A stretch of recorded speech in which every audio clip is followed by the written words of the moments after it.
Try harder. That shit always my fault. Freeze, sub in for Marcus. Kicking me out. That's right, sit the fuck down. You got more talent over there than we do. But I promise you, they are not a better team. Now go out there and earn the playoff. Win! Dalam hidup, dukungan keluarga maupun orang terdekat adalah hal yang sangat penting. Seperti Jack, dia adalah seorang lelaki yang saat muda tidak diperhatikan oleh kedua orang tuanya. Saat beranjak dewasa, dia pun mengalami hal yang tidak diduga, di mana dia harus kehilangan anaknya karena penyakit kanker. Akibat kejadian itu, Jack akhirnya hidup menyendiri dan terjebak dalam minuman beralkohol. Walaupun begitu, ternyata Jack mempunyai kemampuan spesial di waktu mudanya. Bagaimana kisah hidupnya? Mari kita melebur ke ceritanya.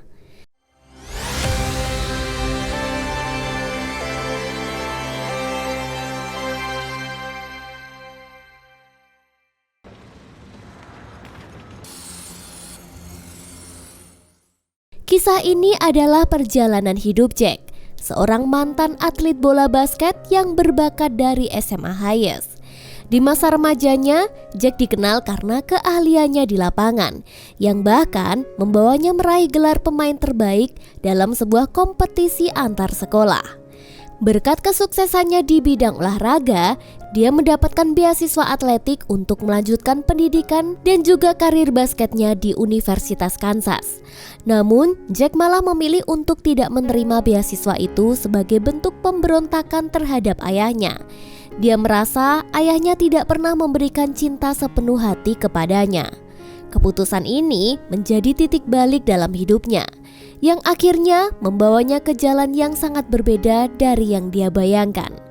Seiring berjalannya waktu, Jack tampak menemukan kebahagiaan ketika dia menikahi Angela dan mereka dikaruniai seorang anak. Namun kebahagiaan itu tidak bertahan lama ketika putra mereka meninggal akibat kanker. Dan ini membuat dunia Jack hancur, yang akhirnya membuatnya kecanduan alkohol. Pernikahan mereka juga tidak dapat bertahan, sehingga berakhir dengan perceraian. Setelah setahun bercerai, Jack bekerja sebagai pekerja konstruksi dengan kecanduan alkohol yang semakin parah. Alkohol menjadi teman sehari-harinya. Bahkan saat mandi, minuman itu tidak pernah lepas dari tangannya. Pada suatu hari, Jack merayakan Thanksgiving dengan keluarganya. Setelah acara makan-makan, saudaranya yang bernama Betty memberikan nasihat agar Jack menghentikan kecanduannya itu. Namun, Jack tidak menggubris nasihat itu dan tetap meneruskan kebiasaannya. Keesokan harinya, Jack mendapatkan pesan suara dari Pastor Edward, tempat dia dulu pernah bersekolah. Back here at the rectory when you got a chance. If that doesn't work, we can chat in the morning. Thanks, Jack. Pastor itu mengundang Jack untuk bertemu dan menawarinya posisi sebagai pelatih tim basket sekolah, mengingat pelatih sebelumnya telah berhenti. Meskipun Jack ragu, Pastor Edward memberikan waktu bagi Jack untuk mempertimbangkannya. We need a new coach, Jack. No, I appreciate it. I just call me with your decision in the morning. Setelah kembali ke rumah, Jack memikirkan untuk menolak tawaran itu. Dia merasa keadaan tim basket SMA Bishop saat ini sangat memprihatinkan. Namun, dia sendiri juga berada di tengah masa yang sulit. Namun setelah minum-minum dan memikirkan kalimat penolakan yang tepat, Jack tidak juga memberikan jawaban kepada Pastor Edward. Akhirnya, dia pun memutuskan untuk datang ke tempat latihan. Di sana, dia bertemu dengan seseorang yang bernama Dan. Dan ini adalah seorang asisten pelatih, dan di sini dia menjelaskan bahwa tim SMA ini belum pernah masuk babak playoff selama 20 tahun. Namun sebenarnya tim SMA Bishop memang pernah berjaya di masa lalu saat Jack masih menjadi bagian dari mereka. Bahkan Jack ini dikenali sebagai pemain terbaik di lapangan. Dia menjelaskan bahwa timnya saat ini hanya terdiri dari 10 pemain dan minat seluruh siswa untuk bergabung dalam tim basket sudah menurun dari tahun ke tahun. Anak-anak ini memang bagian dari tim basket, tapi mereka belum memiliki mental seorang atlet. Mereka terlalu banyak omong dan bergaya. Bahkan beberapa di antara mereka terlihat banyak tingkah di depan Jack. Marcus, made 34. Yo, he just spit facts at your ass, bruh. Man, shut up. Look at, come on, man. No... Dan kemudian mengajak Jack ke ruangannya, dan di hari itu Jack memulai pekerjaan barunya sebagai pelatih. Sampailah dia menghadapi pertandingan pertamanya melawan sekolah lain. Tentu saja Jack merasa gugup karena ini pertama kalinya menjadi seorang pelatih. Singkat cerita, hasil tim dari SMA Bishop kalah telak dari pemain lawan. Pertandingan demi pertandingan pun tim basket ini selalu kalah. Bahkan belum ada kemenangan yang bisa mereka raih. Pada suatu malam, dia mendapatkan pesan dari mantan istrinya yang mengajak Jack untuk bertemu ketika jam makan siang setelah setahun lebih berpisah. Mereka pun bertemu dan membahas kehidupan mereka masing-masing. Angela mengkhawatirkan kehidupan Jack karena dia hidup dalam kegelapan dan tidak bisa move on. Good, I was worried about you. Some dark ways. Why are you? Berbeda dengan Angela, dia sudah move on dan punya pasangan yang baru. Mendengar hal itu, Jack terkejut. Padahal ada niatnya untuk balikan dengan sang mantan istri. Tapi sayangnya Angela menolak dan hidupnya harus berlanjut. Pertemuan itu pun membuat kecanduan alkohol Jack semakin parah. Di hari yang lain, tim basket mereka akan bertanding ke sekolah lain yang bernama SMA Memorial. Saat ini, tim basket Memorial sedang dalam performa terbaiknya pada musim ini. Di sini Jack mendengarkan dengan jelas jika tim basket lawan mengatakan bahwa mereka akan melawan tim basket pecundang. These scrubs ain't worthy of being on the same court as us. Jack yang merupakan mantan pemain hebat tentu saja mudah baginya untuk dikenali oleh pelatih tim lawan, termasuk juga kebiasaan minumnya. Jack sadar timnya memang pecundang. Di sini terlihat di mana satu tim lawan melakukan pemanasan dengan baik, sementara tim mereka malah menari-nari tanpa tujuan yang gak jelas. Di sini Jack langsung menyuruh mereka untuk berhenti menari karena tim mereka telah kehilangan banyak angka. Jack menyadari tim ini sangat membutuhkan kemenangan. Maka menari-nari seperti itu cuma mempermalukan diri pemain di lapangan. Pertandingan pun dimulai. Tim SMA Bishop kesulitan melawan permainan tim SMA Memorial hingga mereka pun ketinggalan poin yang cukup jauh. Memang bisa dibilang permainan mereka jelek sekali dan tidak layak untuk melawan tim terbaik saat ini. Ketika waktu istirahat, Jack pun langsung memberikan arahan dengan keras. Di sini Marcus agak melawan apa yang dikatakan, sehingga dia pun mencadangkan Marcus dan menggantinya dengan Freeze. Try harder. That shit always my fault. Freeze, subbing for Marcus. Taking me out. That's right. Sit the fuck down. Selanjutnya, Jack memaksa para pemainnya untuk berusaha lebih kuat lagi. Tak peduli mereka harus terus kalah dalam setiap game, tapi paling tidak mereka harus berusaha dan fokus. Karena pidato keras dari Jack tadi membuat anak-anak ini bermain sedikit berbeda dan bersemangat. Salah satu pemainnya yang bernama Freeze bahkan melakukan pelanggaran yang keras hingga hampir tawuran di lapangan. Walaupun akhirnya mereka kalah jauh, paling tidak Jack bisa mengatur timnya. Ketika dalam perjalanan pulang, di dalam bis, pendeta Mark Whelan menghampiri Jack.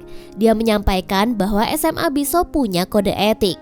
Salah satunya adalah penggunaan bahasa yang sopan. Apa yang dilakukan di lapangan tadi terlalu keras sehingga akan berdampak tidak bagus buat anak-anak. Misi sekolah bukanlah kemenangan buat tim, tapi untuk mengembangkan manusia yang beriman, begitu kata Pak Pendeta.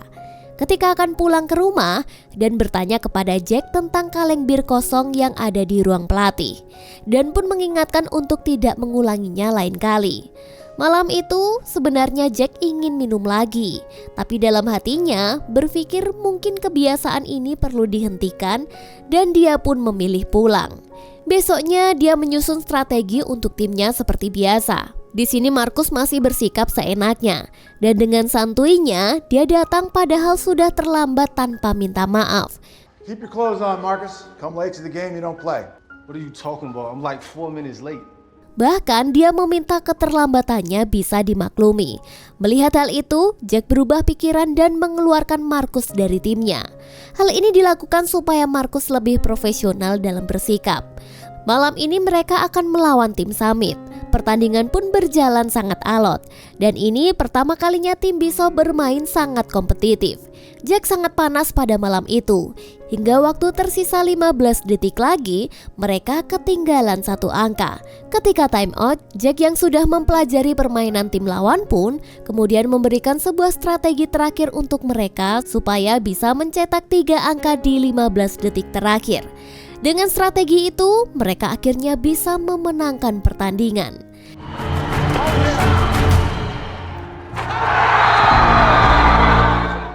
Ketika dalam perjalanan pulang, Jack memberikan tumpangan pada Brandon dan di dalam mobil, Jack mengatakan bahwa Brandon adalah pemain terbaik dalam timnya. Namun dia bingung mengapa Brandon tidak pede dengan kemampuannya itu. Di sini Brandon juga mempelajari permainan teman-temannya, tetapi dia tidak bisa menegur temannya karena bukanlah tugasnya. Jack pun berencana untuk menjadikan Brandon sebagai kapten tim untuk membuat Brandon merasa layak. Dia kemudian membuat latihan yang sedikit keras baginya dengan harapan agar suara Brandon didengarkan oleh tim saat menegur maupun memberikan arahan. Hal ini malah membuat Brandon kesal hingga dia berteriak. Brandon, I can't hear you! Namun, menurut Jack itu adalah hal yang perlu dilakukannya. Pada suatu siang, Marcus mendatangi rumah Jack dan memohon agar bisa kembali ke tim. Namun, Jack tidak mengizinkannya dan malah menawarkan Marcus untuk mencari kegiatan tambahan hingga mencarikannya kegiatan eskul yang lain. Di sini Marcus merasa sedih dan menangis. Dia lalu memohon kepada Jack bahwa dia akan serius dalam latihan. I'm here because I want to play ball. I don't fucking like nothing else, coach. Don't swear. My bad. There's a big section in there, but be at practice tomorrow. You serious? Don't be late. Akhirnya, kini Jack memberikan kesempatan kepada Marcus untuk datang pada sore nanti, dengan syarat bahwa Marcus harus membuktikan dirinya. Pada waktu itu, Jack secara resmi menjadikan Brandon sebagai kapten tim. Dan ini menjadi momen penting bagi tim basket SMA Bishop. Dengan latihan yang ketat dan keras serta evaluasi setiap pertandingan, tim ini mengalami perubahan yang signifikan. Mereka yang sebelumnya tidak pernah memenangkan pertandingan, kini tumbuh menjadi tim yang kuat.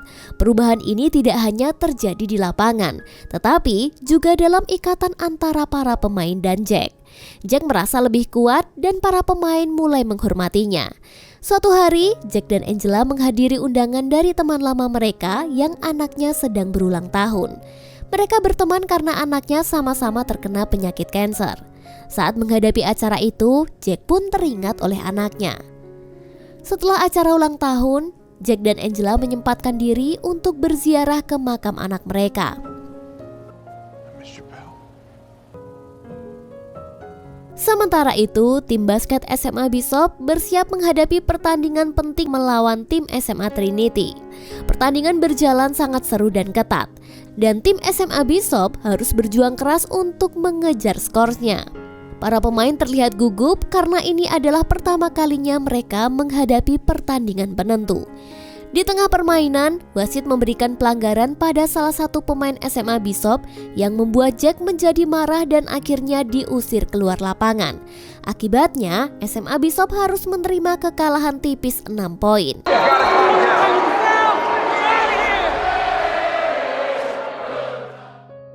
Setelah pertandingan itu, Jack meminta maaf kepada Brandon karena terlalu terbawa emosi. Di dalam mobil, Brandon bertanya mengapa Jack tidak mengambil beasiswa setelah meraih prestasi dalam olahraga basket. Jack pun menceritakan bahwa ayahnya tidak pernah menyayanginya sepenuh hati.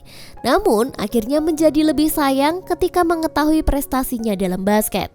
Jack menyadari bahwa ayahnya lebih menyayangi kemampuannya daripada dirinya, sehingga dia menolak beasiswa itu sebagai bentuk balas dendam terhadap sang ayah. I made a lot of bad decisions, Brandon. Spent a lot of time hurting myself, trying to hurt my father. Pada suatu hari, Jack mengunjungi ayah Brandon di tempat kerjanya. Dia memberitahu tentang kesempatan beasiswa bagi Brandon. Kemudian, Jack mengundang ayah Brandon untuk menonton pertandingan anaknya. Namun, ayah Brandon mengatakan bahwa ia memiliki kewajiban lain di rumah. Meskipun demikian, Brandon tetap memilih untuk menjadikan basket sebagai penghasilan utama. Dan dia pun kembali berbicara kepada Jack bahwa ia akan menolak beasiswa kepada anaknya walaupun Jack menawarinya beberapa kali. Kini babak playoff pun dimulai. Malam itu SMA Bishop menjadi tuan rumah dalam pertandingan melawan SMA Memorial. Sebelumnya SMA Memorial pernah mengalahkan mereka dengan telak. Jack pun menyemangati timnya, meskipun menyadari bahwa tim lawan mungkin lebih kuat dan memiliki pelatih yang bagus. Tapi malam ini kita juga layak untuk menang. We got more talent over there than we do, but I promise you, they are not a better team. Now go out there and earn the playoff. Pertandingan pun dimulai dan sepertinya di pertandingan sebelumnya mereka langsung ketinggalan angka yang sangat jauh. Namun setelah time out, Jack memberikan strategi yang berbeda dan pengarahan yang lebih baik kepada tim. Sejak saat itu mereka mulai mengejar ketertinggalan dan bahkan menjadi lebih aktif dalam melakukan pertahanan. Tim Bishop secara konsisten bermain agresif, bahkan membuat pelatih lawan yang awalnya meremehkan mereka menjadi cemas dan panik menghadapi permainan dari tim Bishop. Saat tersisa 12 detik terakhir, Jack meminta time out. Dia berkonsultasi dengan Dan mengenai strategi apa yang harus mereka mainkan.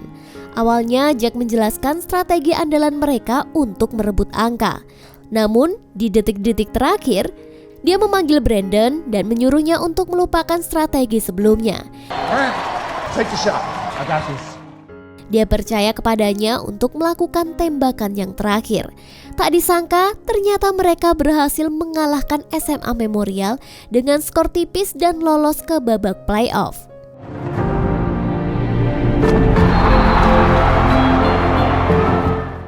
Padahal selama belasan tahun mereka selalu menjadi tim yang kalah. Keesokan harinya, Jack ditelepon oleh Angela bahwa anak teman mereka yang kemarin masuk rumah sakit. Ternyata anak dari teman mereka juga mengalami hal yang sama dengan yang dialami oleh anak mereka. Melihat hal ini, Jack tidak sanggup dan luka lamanya pun kembali terasa. Dia masih marah pada dirinya sendiri atas apa yang terjadi pada anaknya.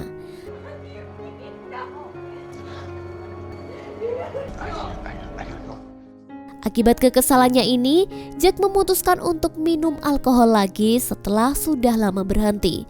Dia pun menjadi mabuk dan akibatnya dia pun bangun kesiangan. Padahal tim Bishop harus menyiapkan latihan mereka untuk menghadapi pertandingan playoff. Dan yang menyadari bahwa Jack telah kembali ke kebiasaan buruknya ini, memutuskan untuk tidak dapat mendiamkan situasi ini. Setelah sesi latihan selesai, Jack memanggil Pastor Edward untuk bertemu dengannya. Pastor Edward dengan tegas menyatakan bahwa dia menyuruh Jack untuk mundur dari posisi pelatih karena membawa alkohol ke tempat latihan. Bahkan pagi tadi pun Jack hadir dalam keadaan mabuk. Jack, I'm afraid we're going to have to ask you to step down from coaching the team. That you brought alcohol around the players. We're going to have to let you go. Awalnya Jack meminta maaf dan menyebutkan kejadian kemarin sebagai alasan. Namun pastor sudah memutuskan dan tidak ingin Jack berada di sekitar anak-anak lagi. Jack merasa marah dan kecewa karena dia telah membawa tim basket ini sampai ke babak playoff. Tapi Jack juga menyadari bahwa kesalahannya fatal dan datang dari dirinya sendiri. Dia pun terpaksa meninggalkan sekolah dan kembali ke bar. Dia mengulangi kebiasaan lamanya. Di sana dia ditraktir oleh teman lamanya, yaitu seorang wanita bernama Diana. Jack dan Diana kemudian pergi bersama dan berencana akan pergi ke rumahnya. Sayangnya, Jack yang mengendarai mobil dalam keadaan mabuk malah menabrak kapal milik tetangga Diana. Shit, this is my neighbor's house. What? You've got to go around the back. Akibatnya, dia pun harus kabur, sementara Diana berlari kembali ke rumah. Setelah berhasil kabur dan mengamankan mobilnya, Jack kembali ke rumah Diana. Tapi dia salah rumah yang membuatnya harus berurusan dengan pemilik rumah karena pemilik rumah memanggil polisi. Jack pun berusaha melarikan diri, tapi dia pun terjatuh dan mengalami cedera yang cukup serius. Keesokan paginya, dia terbangun di rumah sakit dan merasa lega karena ada Betty saudaranya yang sedang menunggu. Betty mencoba membantu Jack dengan mengikutkannya ke sesi terapi di pusat rehabilitasi. Selama ini Jack menanggung beban sendirian dan mengisolasi diri setelah kepergian anaknya. Dan melalui bantuan seorang psikiater, Jack mendapatkan pencerahan untuk memperbaiki hidupnya. We can't change the past, Jack. What we can do is choose how we move forward. Dia kemudian mencoba berdamai dengan Angela dan meminta maaf karena di masa lalu tidak menjadi suami dan juga ayah yang baik. Jack menyesali semua kesalahannya. Dia bertekad untuk menjadi pribadi yang lebih baik. Di sini, dukungan tanpa henti dari keluarganya membuatnya semakin kuat. Sementara itu, Jack mencoba menghubungi Dan untuk menjelaskan kondisinya saat ini. Dia berharap bisa kembali menjadi pelatih untuk SMA Bishop setelah keluar dari rehabilitasi. Di sini tim basket sekolah akan menghadapi pertandingan besar pertama mereka. Dan meskipun Jack tidak hadir di sana, tapi pelajaran yang pernah diajarkan kepada tim tetap melekat dan menjadi sumber semangat baginya. Setelah masa rehabilitasi, Jack terus mendengarkan kabar bahwa tim mereka menjelma menjadi tim yang kuat dengan Brandon sebagai pemain yang bersinar. Akhirnya, Jack diterima kembali sebagai pelatih setelah menyelesaikan rehabilitasinya. Dalam film ini mengajarkan beberapa pelajaran penting tentang menerima kenyataan, menemukan perdamaian dalam diri, dan terus berusaha menjadi pribadi yang lebih baik. Sampai jumpa di film selanjutnya.